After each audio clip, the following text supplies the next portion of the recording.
매주일 설교가 그렇습니다마는 오늘 주의 성령께서 마음 가운데 타치하셔서 이 말씀의 깊은 의미가 임하시기를 간절한 마음으로 기도하시고 사모하게 되기를 간절히 바랍니다. 말씀의 의미를 저는 제가 흥분하고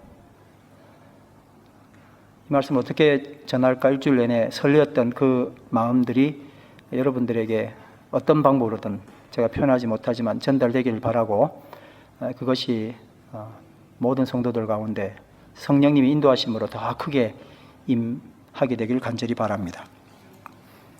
오늘 말씀의 제목은 도라지 꽃입니다.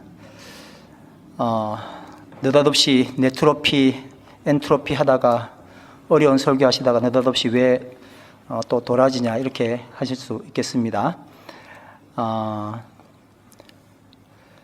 우리 친구가 이 설교를 듣더니 나는 좋은데 성도님들은 이해하냐 그러고 물어보더라고요. 그래서 다 이해하지 해놓고는 약간 뜨끔해가지고 그러면서 친구가 뭐라냐, 약간 좀 감성적인 그런 설교하면 어때? 그래서 아이고 감성은 꽃인데 이러고 꽃 구경해가면서 도라지 꽃을 오늘 준비를 했습니다. 뒤에까지 잘 들리십니까? 네, 감사합니다. 공주님 이야기를 좀 하겠습니다. 집중해서 한번 들어보십시오. 재미있는 이야기인데 집중 안 하면 맥락을 놓칠 수가 있습니다. 백성들에게 매우 헌신적인 공주님이 있었습니다. 그녀는 왕족은 아니었습니다. 근데 정말 우여곡절 끝에 또 열심히 노력한 끝에 그녀는 공주가 되었습니다. 그녀의 이름은 미실이었습니다. 누구라고요? 어디서 많이 듣던 이름인데 생각나실 거예요. 그리고 그녀 바로 옆에는 진짜 순수 혈통인 왕족 덕만공주가 있었습니다. 덕만공주도 백성들에게 매우 헌신적이었습니다. 그리고 당대 최고의 과학의 요람이었던 첨성대, 10원짜리에 보면 나오는 첨성대나 뭐 이런 것들 여러분 혹시 보셨을 겁니다. 옛날에 이 두 공주는 이 첨성대를 무척 사랑했습니다. 왜냐하면은 신라 최고의 산업이 농업이었기 때문에 하늘의 상황을 미리 알게 된다는 것은 정말 국가 최고의 힘이고 권력이었습니다. 그런데 이 둘이 첨성대를 아낀 이유가 달랐습니다. 미실공주는 천문학 지식을 자신이 독점하고 통제하기를 원했습니다. 그런데 덕만공주는 천문학 지식을 모든 백성에게 알려주기를 원했습니다. 이 두 공주의 생각은 왜 그렇게 달랐을까요? 미실은요, 오매불망 오직 한 가지 꿈이 있었는데 그녀 자신이 왕이 되는 것이었습니다. 그녀는 그것을 늘 고민했습니다. 어떻게 하면 왕이 될 수 있는지. 그래서 모든 상황들, 모든 세상에 돌아가는 일들을 그녀가 왕이 되는 것으로 맞춰 나갔습니다. 억지로라도 혹은 어떤 좋은 찬스라도 전부 다 자기 자신이 왕이 되는 것으로 그림을 맞춰 나가는 재주가 월등했었습니다. 그런데 왕손인 덕만공주는 공주로서 백성들에게 어떤 좋은 혜택이 돌아갈지 늘 고민하고 있었습니다. 반면 미실은 자신이 왕이 되는 길이라면 신라와 그 백성이 어떤 피해를 본다고 해도 아무 상관이 없었습니다. 그러나 덕만은 아버지 때로부터 이어져 내려온 신라와 그 백성을 위해서라면 자신이 어떤 피해를 본다 해도 아무 상관이 없었습니다. 미실은 백성들에게 노예 근성을 가르치고 그것을 독려했습니다. 그래야 왕으로서 쉽게 장기 집권할 수 있기 때문입니다. 거기에다 미시를 뛰어넘는 그런 생각조차 할 수 없도록 혹독하게 처벌했습니다. 그런데 미실은 어린 덕만보다 더 강하고 더 계획적이고 더 월등한 환경을 가지고 있었지만 결국 왕이 되지 못했습니다. 그 이유가 뭘까요? 미실은 결정적인 순간에 자신이 왕이 되기 위한 환상에 눈이 멀어서 언제나 악수를 선택하고 말았습니다. 사실 미실은 자신이 늘 올바른 선택을 하고 있었다고 믿었습니다. 어떤 실수가 자신이 왕이 되는데 거리낌이 되었을 때는 그것을 늘 수정하고 그리고 그 실수를 다시 반복하지 않기 위해서 많은 노력을 했었습니다. 그래서 그녀의 선택은 늘 옳았습니다. 어떤 것은 하늘이 주신 기회라고도 생각했었습니다. 거사 전에는 이제 다 끝났어 라고 승리를 미리 자축까지 했었습니다. 그럼 그녀의 잘못을 한번 따져보죠. 그러니까 그녀에게 언제나 옳았지만 그것이 늘 잘못된 선택일 수밖에 없었던 이유는 무엇이었을까요? 그것은 바로 그녀가 진짜 공주가 아니었다는 겁니다. 공주의 옷을 입고 공주라는 호칭을 얻고 살았지만 그녀는 왕족이 아니었었습니다.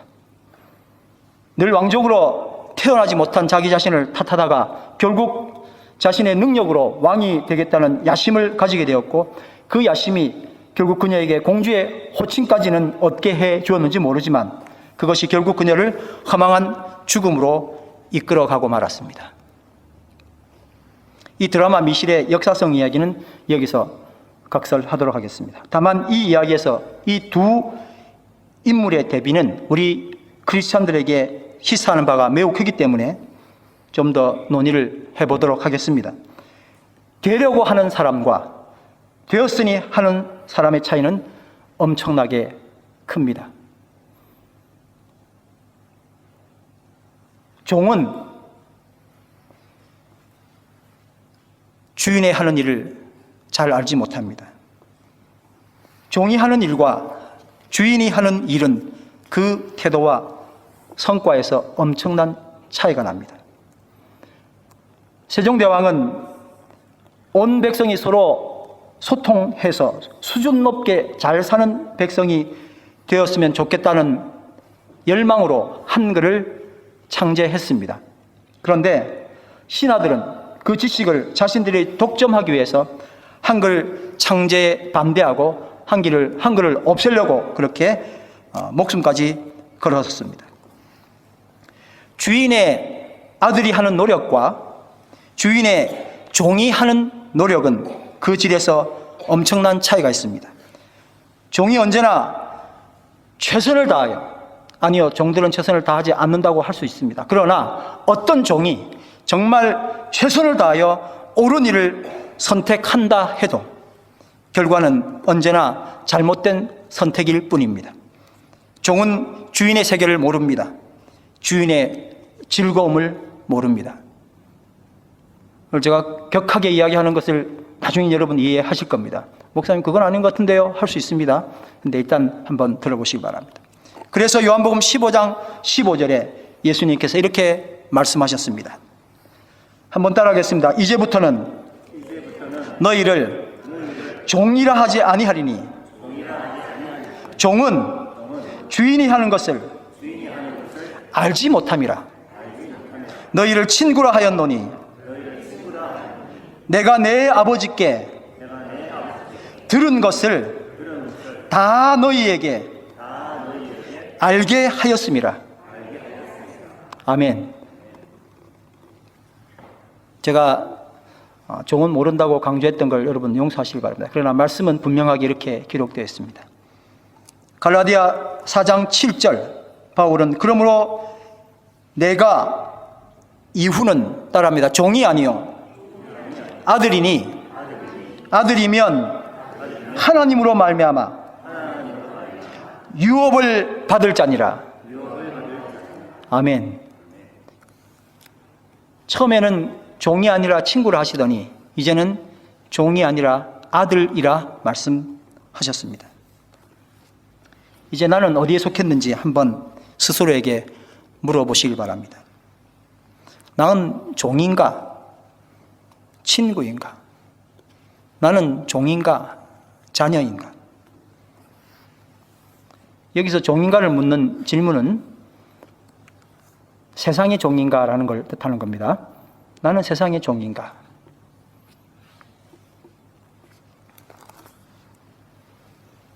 크리스천인 나는 어디 소속입니까? 세상입니까? 하나님입니까? 명확한 것은 우리 크리스천은 하나님의 은혜로 하나님께 속했다는 겁니다. 성경 말씀 지지하는데 제가 한번 읽어보겠습니다. 요한일서 4장 8절, 우리는 하나님께 속하였으니, 따라합니다. 시작. 우리는 하나님께 속하였으니, 아멘. 하나님을 아는 자는 우리의 말을 듣고 라고 했습니다. 요한복음 15장 포도나무 비유, 나는 포도나무여 너희는 가지라. 그가 내 안에 내가 그 안에 거하면 사람이 열매를 많이 맺나니, 따라합니다. 나를 떠나서는 너희가 아무것도 할 수 없음이라.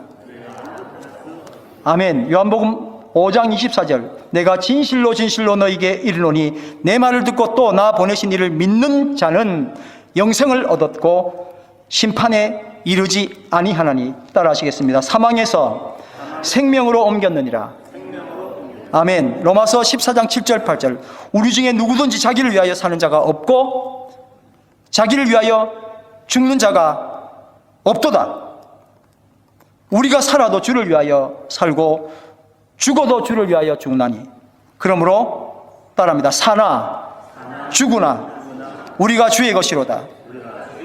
소속이 어디라고요? 주의 것. 요한복음 15장 19절, 너희가 세상에 속하였으면 세상이 자기의 것을 사랑할 것이나, 따라합니다. 너희는 세상에 속한 자가 아니요 도리어 내가 너희를 세상에서 택하였기 때문에 세상이 너희를 미워하느니라. 여러분, 짧은 시간에 어떻게 이 말씀을 다 드리겠습니까? 창세기 4장에 보면 가인과 아벨의 제사가 나옵니다. 그렇죠? 왜 가인의 제사는 하나님이 받지 않으시고 아벨의 제사를 받았는가? 양을 잘못 드려서 재물이 이상했어. 여러 이야기를 할 수 있습니다. 여러분, 다 그 말 저 말이 다 동의가 됩니다. 근데 저는 여기서 한 가지 포인트를 잡았어요. 가인은 소속이 땅이었어요. 아벨은 그의 소속이 하늘이었습니다. 그래서 제사 드리는 게 달랐어요.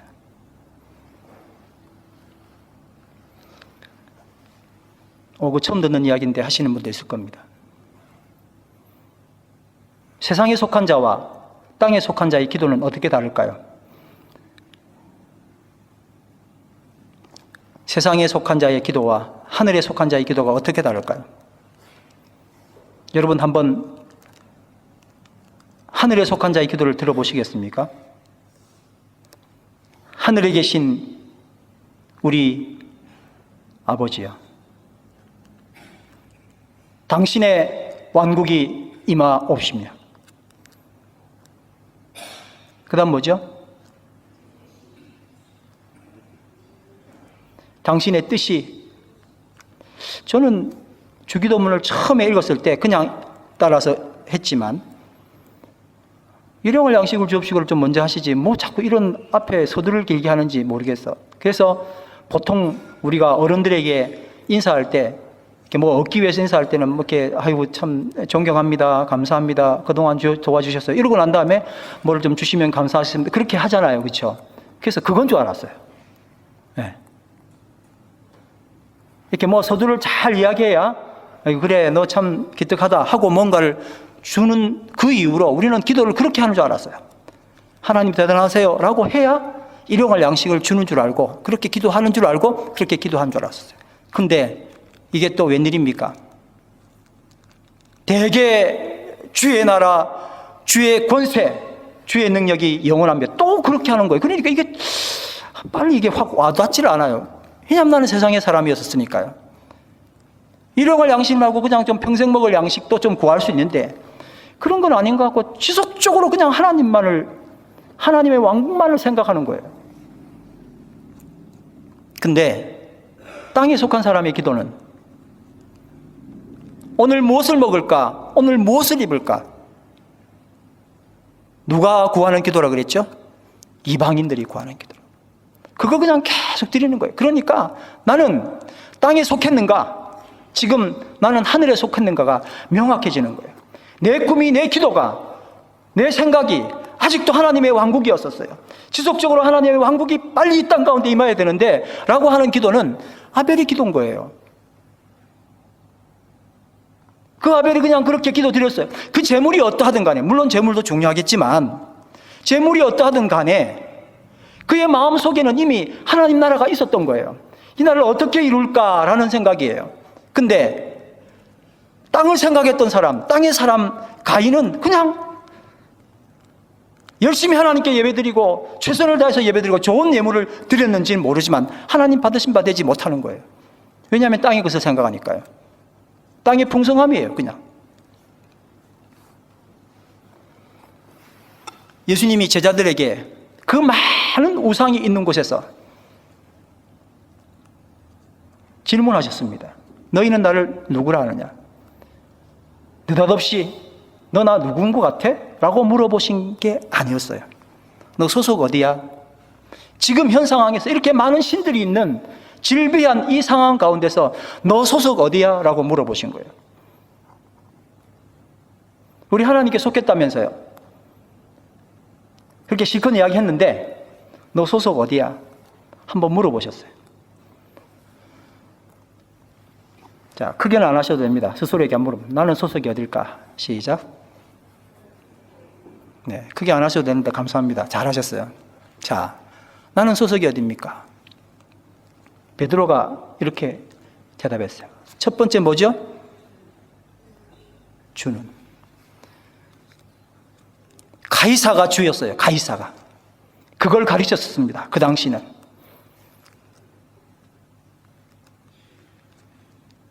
근데 당신이 주인입니다. 예수님 당신이 주인입니다. 주는 그리스도시요 살아계신 하나님의 아들입니다. 라고 고백한 거예요. 너 소속 어디야? 당신이에요. 여러분 소속은 어디입니까? 이미 우리는 성경 말씀을 통해서 나의 소속이 어딘지를 하나님이 어떻게 왜 나를 구원하셨는지에 대한 이유를 벌써 들었잖아요. 근데 지금 현재 내 소속은 어디입니까? 나는 어디에서 지금 열심히 그렇게 구원해줬는데 다시 왜 초등학문으로 돌아가느냐 말씀하신 것처럼 나는 현재 무엇을 추구하고 살고 있습니까?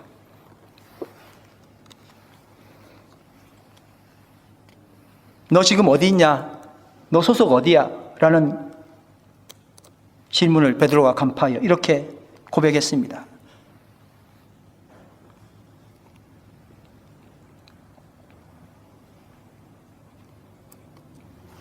예수님이 성령에 이끌려 마귀에게 시험 받으셨을 때 이렇게 대답하셨습니다. 첫 번째 대답. 사람이 떡으로만 살 것이 아니요 하나님의 입으로 나오는 모든 말씀으로 살 것이니라. 한번 따라하겠습니다. 사람이 떡으로만 살 것이 아니요 하나님의 입으로부터 나오는 모든 말씀으로 살 것이라. 이 극한 상황에서 이 말씀 할 수 있는 사람 분명 하늘에 속한 사람입니다. 아벨과 같은 심령입니다. 사실 하늘에 속한 사람이나 땅에 속한 사람 비슷해서 잘 구별이 안 됩니다. 내 스스로도 잘 몰라요. 겉으로 잘 모릅니다. 왜냐하면 하늘에 속한 사람이나 땅에 속한 사람 다 떡도 사모하고 그리고 말씀도 사모하기 때문에 그래요. 그러니까 다 비슷비슷해 보입니다. 차이점이 뭘까요? 떡을 위해서 말씀을 추구하는가? 일용할 양식을 위해서 하나님의 영광을 구하는가 하는 겁니다. 아니면 말씀을 위해 떡을 추구하는가? 하나님 나라를 위해서 지금 좀 먹어야 되겠어요. 근데 내 시각은 어디에 가 있어요? 하나님, 그 나라와 그 일을 구하는 데 가 있는 겁니다. 그래서 질문하는 거예요. 내 스스로에게 질문하는 거예요. 나 지금 어디 소속이지? 잘 먹기 위하여 말씀을 사모하는지, 말씀 때문에 먹어야 되는지 스스로 한번 질문해 보시기 바랍니다.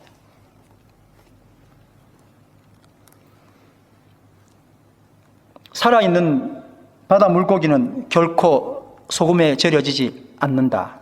바닷물에 절여지지 않는다. 명언이 있습니다. 낚시하고 난 다음에 낚시된 회를 친 물고기를 다 간장에 찍어 드시죠? 바닷물에서 나왔는데 뭐 하려고 그래요?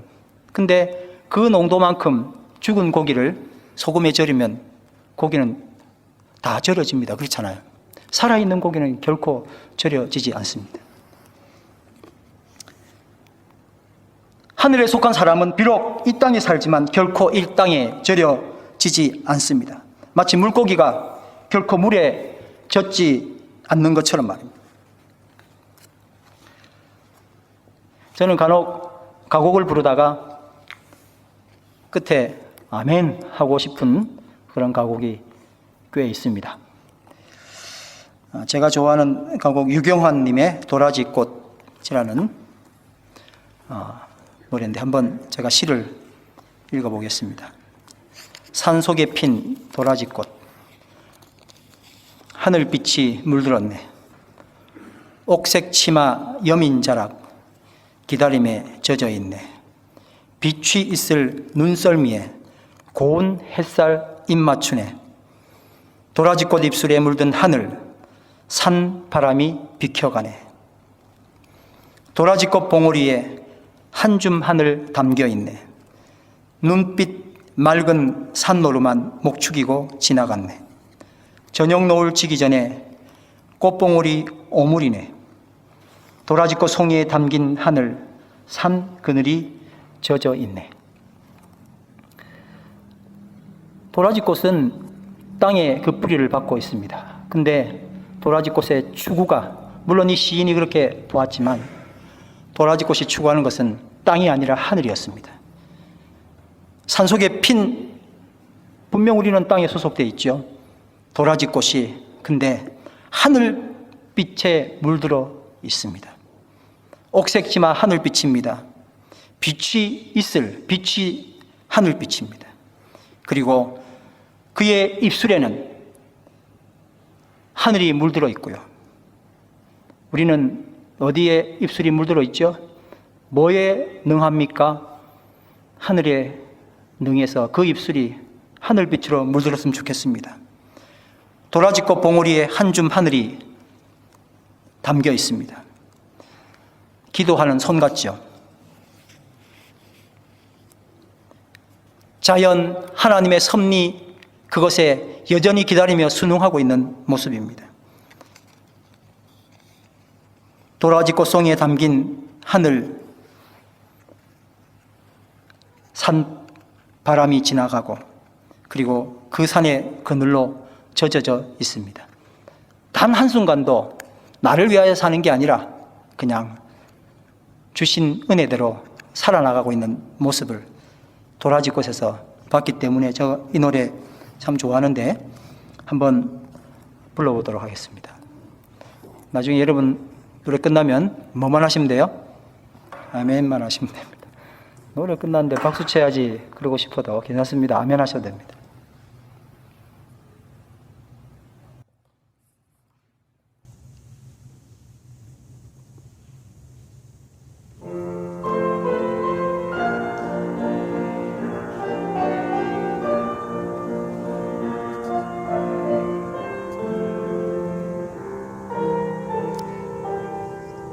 산속에 핀 도라지꽃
설교 시간에 가곡하는 목사님 잘 없을 겁니다. 우리의 소속은 어디일까요? 하늘이라면 그 기도는 하늘을 담고 있을 겁니다. 처음에 하나님께서 하셨던, 사람에게 하셨던 질문은 아담아 내가 어디 있느냐 였습니다. 어디 있는지 몰라서 물어보신 게 아니라 내 소속이 뭐냐고 물어보시는 거예요. 이제 아담의 시간, 그쪽으로 돌아가서 나에게 소속이 어디냐 물어보시면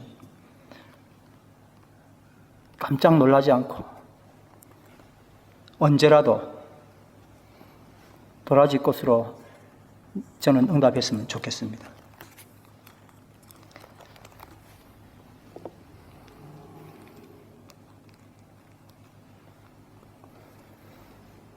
미실공주와 덕망공주는 당대 최고의 과학 산실이었던 첨성대를 아끼고 사랑했습니다. 한 사람은 자신이 왕이 되기 위하여, 또 다른 한 사람은 자신이 이미 왕이 될 것이기 때문에 생각하는 바가 달랐습니다. 우리도 마찬가지입니다. 오늘 여러분들에게 똑같은 질문을 합니다. 우리가 추구하는 게, 혹 우리 교회가 추구하는 게 찬양이고 선교고 그리고 양로원 공연이고, 그게 나를 위한 거라면 아무 소용이 없어요. 악수를 뜰 뿐입니다. 뭐를 했는데도 지속적으로 나쁜 일이 연결되는 거예요. 자기 볼 때는 괜찮아요. 결과적으로는요, 최악의 상황들을 만들어내는 거예요.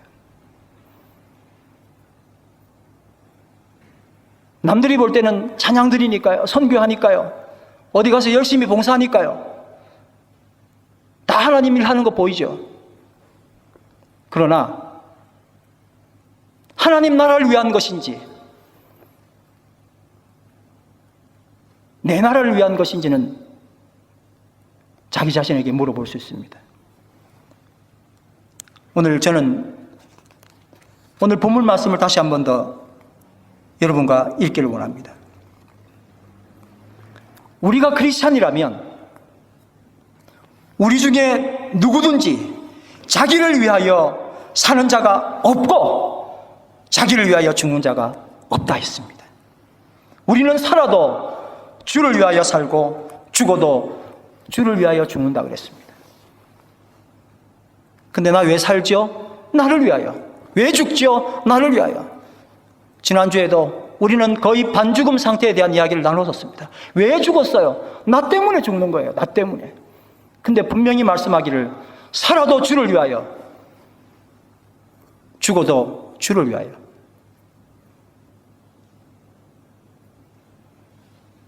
덕망공주는요, 가장 중요한 결정을 내릴 때 자기 목숨을 생각한 것이 아니라 나라를 생각했어요. 자기 국민을 생각했어요. 그래서 그들을 위해서 내가 죽는다면 죽을 수 있어. 그러나 미실공주는요, 그것이 다 희생된다 할지라도 내가 왕이 되면 되는 거예요. 그러니 그 수가 정말 대단하고 틀리지 않은 수라 할지라도 늘 실패하고 마는 거예요. 왜 우리에게 실패가 있고 고통이 있습니까? 내가 왕이 되고자 하고 나를 위해서 내가 죽는 게 아니라 남이 죽어야 되거든요. 그래서 우리는 늘 쓸데없는 고통 가운데 빠져 있을 수밖에 없는 겁니다. 도라지 꽃은 하늘을 사모했었어요. 내가 이 땅에 비록 발을 딛고 산다 할지라도 내 빛은 하늘빛이어야 되는 거예요. 오늘 여러분 그 자리에 다 열심히 최선을 다하여 뛰어오시고 그렇게 누리게 되기를 간절히 바랍니다. 도라지 꽃처럼 내 모든 소망이, 내 속에서 일어나는 모든 것이 비록 땅에 발을 디디고 뿌리를 내리고 살고 있지만 하늘빛으로 물들게 되기를 간절히 소원합니다. 지난 목요일에 우리 함께 나누었던 찬양이 여호와의 유월절입니다. 예배 마치고 돌아오는 길에 제 집사람이 잠깐 이 노래 때문에 받았던 감동을 이야기했었습니다. 하늘로부터 장막이 덮이네 라는 이 구절에서 정말 아무것도 보이지 않고 캄캄한데 이불에 확 덮이는 그 장막이잖아요. 그렇죠? 아무것도 보이지 않는데 너무 깜깜한데 그때 예수 그리스도, 유일하신 예수 그리스도의 빛, 등대에 있는 유일하신 예수 그리스도의 빛만이 살길임을 조그만 영상을 통해서 보고 정말 울음을 참지 못하고 지속적으로 겨우겨우 말을 했다 하는 이야기를 들었습니다. 세상의 신을 벗어야 됩니다. 여러분 일어나셔서 찬양합니다. 지극히 높은 주님의 나 지성소로 들어갑니다. 세상의 신을 벗고서 주 보좌 앞에 엎드려서 내 주를 향한 사랑과 그 신뢰가 사그러져 갈 때 감사합니다. 하늘로부터 장막이 임하는 거예요. 땅으로부터의 빛이 아니라 하늘로부터 장막이 임해야만이 예수 그리스도의 유일한 빛을 바라볼 수 있습니다.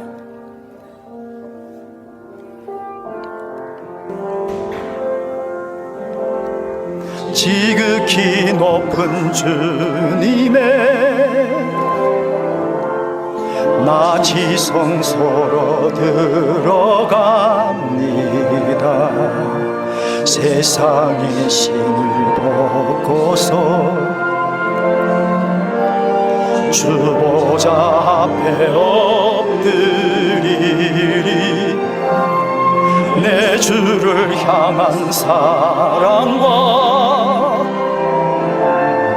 그 신뢰가 사그러져 갈 때 하늘로부터 이곳에 장막이 덮이네.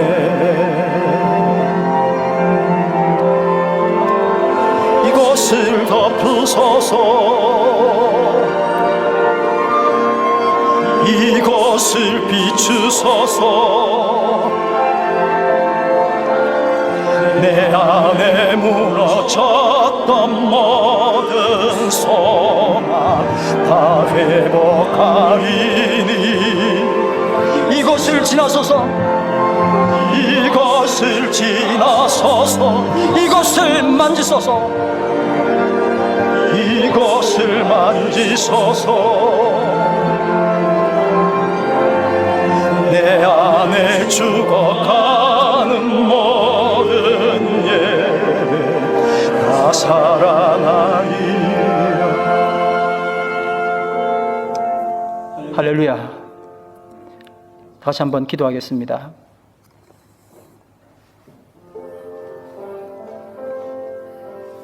이곳을 덮어주시옵소서. 이곳을 비춰주시옵소서. 내 안에 무너졌던 모든 소망이 이제 참 하나님, 참 빛 되신 예수 그리스도의 빛을 통해서 장막이 다 나를 덮고 고통 가운데 빠진 줄 알았지만 그 장막이 덮음으로 인하여 나는 유일한 예수 그리스도의 빛을 봅니다. 이것을 지나시옵소서. 이것을 만져주시옵소서. 그리하여 내 안에 죽어가는 모든 예배가 다시 살아나기를 열망합니다. 다시 마음 합하여 기도하겠습니다. 하나님, 지극히 높으신 주님의 성소로 이제 들어갑니다. 세상의 신발을 벗기를 원합니다. 여전히 세상 가운데 있었던 우리의 어리석음을 주님 이 시간에 용서하여 주시옵소서. 주님의 보좌 앞에 엎드립니다. 내 주를 향한 사랑과 그 신뢰가 다 사라져가는 이유가 어디 있었겠습니까? 하나님, 이제 하늘로부터 장막이 임하여 주시옵소서. 이것을 덮어주시옵소서. 이것을 비추어 주시옵소서. 내 안에 무너졌던 모든 소망이 회복되게 역사하여 주시옵소서. 이것을 지나시옵소서. 이것을 만져주시옵소서. 내 안에 죽어가는 모든 예배가 다시 살아나기를 소망합니다.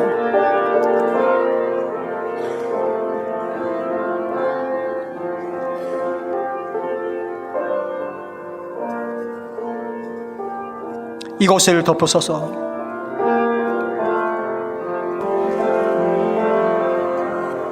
이것을 덮으소서. 이것을 비추소서. 내 안에 무너졌던 모든 소망 다 회복하리니 이것을 지나서서 이것을 만지소서.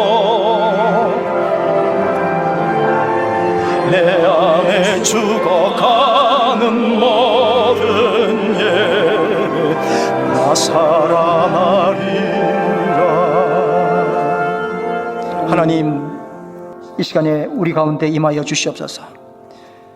내 안에 무너졌던 모든 소망이 내 스스로 회복하기 위하여 얼마나 많이 몸부림치고 살아나기 위하여 몸부림치고 장막 덮였던 것 벗어나기 위하여 얼마나 몸부림쳤던지 이 시간 생각합니다.